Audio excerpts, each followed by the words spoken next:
My first question for you is, how did Ed approach you about writing the piece for the chorale? How did he sort of go about reaching out to you? What was the process of him reaching out? The chorale usually sings Hanukkah piece for their holiday concert, and for a long time that's been the Sparkman Hanero Halalu. Um, and he, I think, sort of decided that it was time to switch things up. He approached me because the chorale performed my setting of the Shema 2 years ago, I think. He liked what I did then, and so he reached out to me as a Jewish composer to provide a new Hanukkah piece. What's the sort of overarching message that you want to leave audiences with? What sort of message are you trying to get across? I want to leave audiences with a like strong desire for peace and like hope that it will happen, Mhm. as well as a sense that, and I can get into this more later, but concept of war isn't a very useful or productive one. That kind of goes into my next question, which was like, what was the process of choosing the texts and how you interwove them? That's a really interesting part of the piece, I think, is that you've got like two texts at the same time.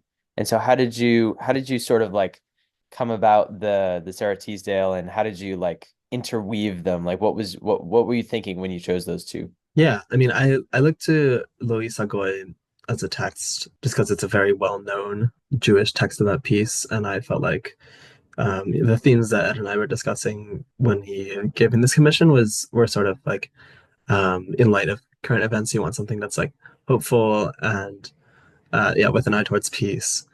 Yeah, it was him that suggested this Teasdale as a or just looking at Sarah Teasdale's poems as a potential option, and combining the two texts was an idea that I think I can probably give him credit for, both from a practical point of view because it's easier to learn English choral Yeah. music, and Definitely. also yeah, also from a point of view that he really likes Teasdale's poetry. I turned to that poem in particular because I thought it, first of all, it's just really beautiful. It has lots of great imagery in it.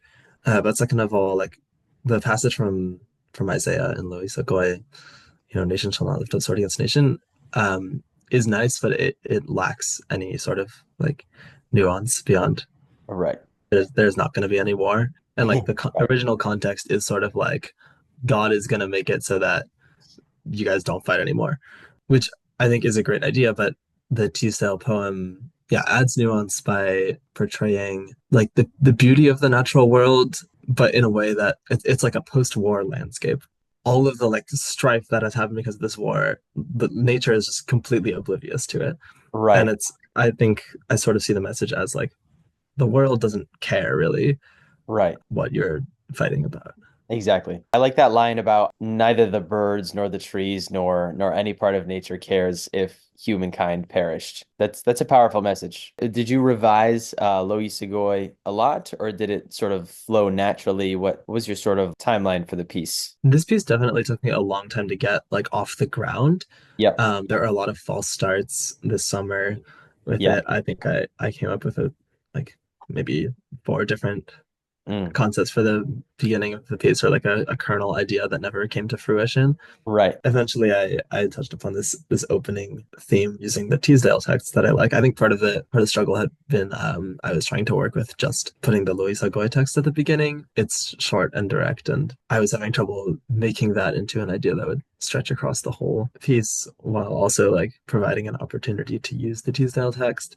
So I think going Right. with the Teasdale first was sort of the breakthrough I needed to make the piece happen. Once I came to that conclusion, a lot of it did flow pretty naturally. It was a tiny bit patchwork. Like I think I came up with it at the beginning, and then sort of like I left some empty space, and then I had the climax. I needed Yep. that. I wanted that to sound like, and Yep. then I wrote the end.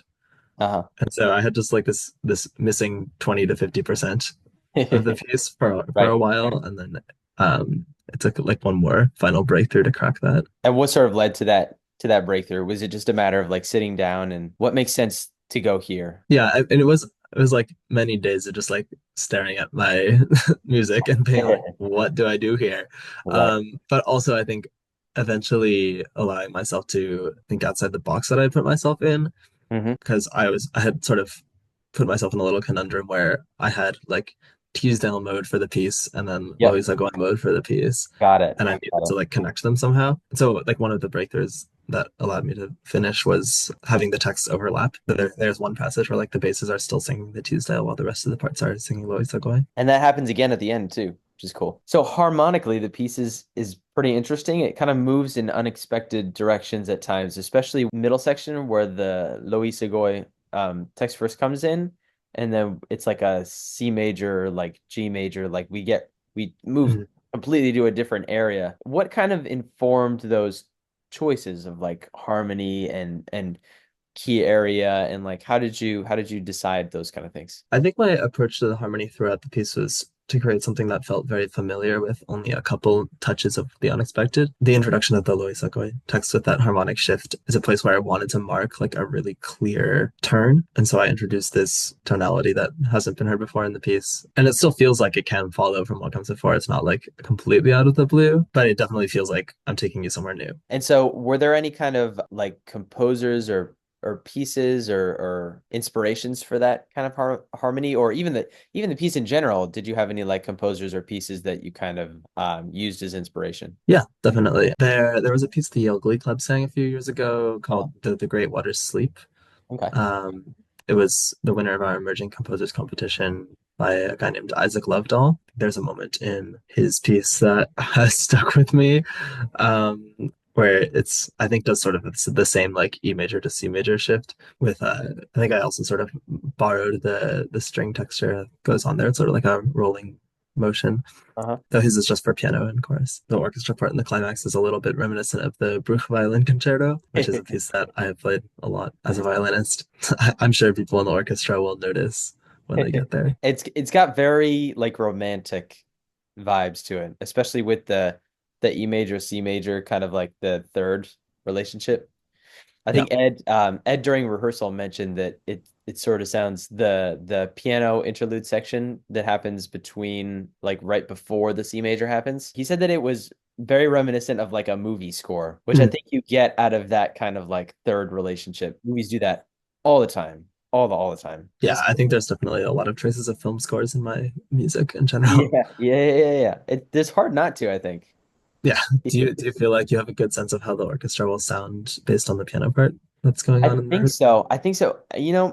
Anytime that there's like a piano part that gets moved over to the orchestra later, it's like I can hear how the orchestra is found in the piano part, but it's never quite the same, you know. With the Yeah. full orchestra, it'll be like a more breadth of like sound and colors and texture that you won't really get with the piano part, but I'm looking forward to it. I think it'll be cool. Yeah, I'm very excited to see it. Since we haven't heard the orchestra yet, when you were kind of coming up with how the orchestra part will sound, did you kind of take into account like what instruments you want in certain spots, what sort of like colors or textures you want? How did you craft the orchestra piece of the puzzle?